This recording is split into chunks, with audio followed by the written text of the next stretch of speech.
Inilah anak yang kukasihi, kepadanyalah aku berkenan. Dengarkanlah dia. Saudara-saudari terkasih, sekitar seminggu setelah Yesus mengatakan kepada murid-muridnya bahwa dia akan menderita, dibunuh, dan bangkit kembali, dia meminta Petrus, Yakobus, dan Yohanes untuk bersama-samanya naik ke atas gunung untuk berdoa. Ketika dia sedang berdoa, Yesus tampak terlihat sangat mulia. Pakaiannya berwarna putih berkilau-kilauan. Musa dan Elia tampak sedang berbicara dengan Yesus tentang kematiannya yang akan segera tiba. Petrus yang tidak mengerti apa yang ia bicarakan dan merasa ketakutan, menawarkan untuk membangun kemah bagi mereka bertiga. Tawaran itu berhubungan erat dengan kemah yang digunakan bangsa Yahudi untuk merayakan perayaan Tabernakel ketika bangsa Israel harus tinggal di dalam kemah itu selama 7 hari lamanya. Petrus sepertinya berharap mereka untuk tinggal di tempat itu saja. Ketika awan menaungi mereka, sebuah suara terdengar, "Inilah anak yang kukasihi, kepadanyalah aku berkenan, dengarkanlah dia." Kemudian awan mengangkat Musa dan Elia menghilang, dan Yesus sendiri bersama murid-muridnya yang masih sangat ketakutan.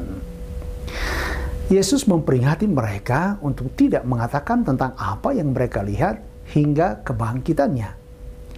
Peristiwa itu dapat ditemukan baik di dalam Injil Matius, Markus, maupun dalam Injil Lukas.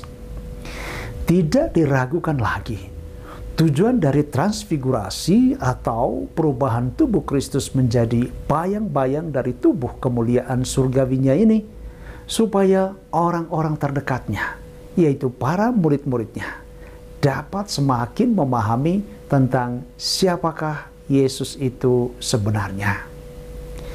Yesus menampakkan diri dengan perubahan yang dramatis dengan tujuan agar murid-muridnya dapat melihat kemuliaannya.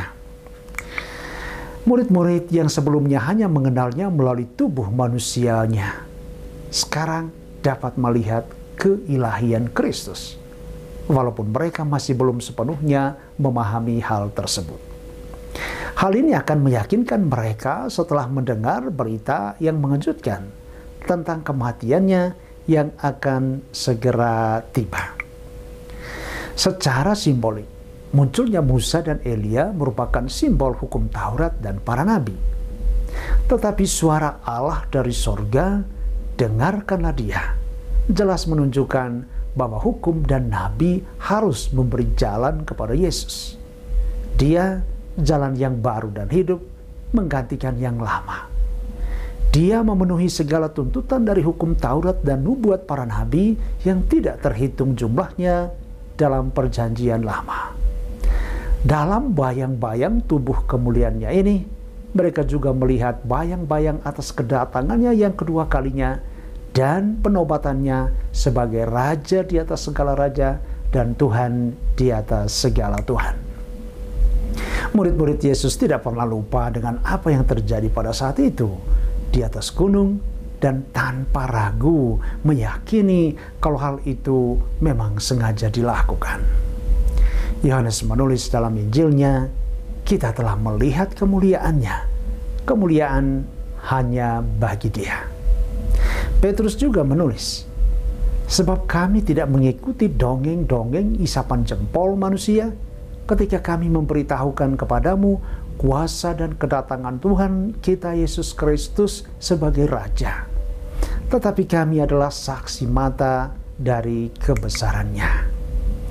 Kami menyaksikan bagaimana ia menerima kehormatan dan kemuliaan dari Allah Bapa ketika datang kepadanya suara dari Yang Maha Mulia yang mengatakan, "Inilah anak yang kukasihi, kepadanyalah aku berkenan." Suara itu kami dengar datang dari sorga ketika kami bersama-sama dengan dia di atas gunung yang kudus. Bagi Petrus, Yohanes, dan Yakobus yang telah menjadi saksi mata tentang perubahan Yesus ini, telah menjadi saksi kepada murid-murid lainnya dan kepada kita semua, orang-orang percaya yang tidak terhitung lagi jumlahnya, kepada jutaan orang selama berabad-abad. Selamat hari Minggu untuk kita semua. Tuhan Yesus memberkati. Amin.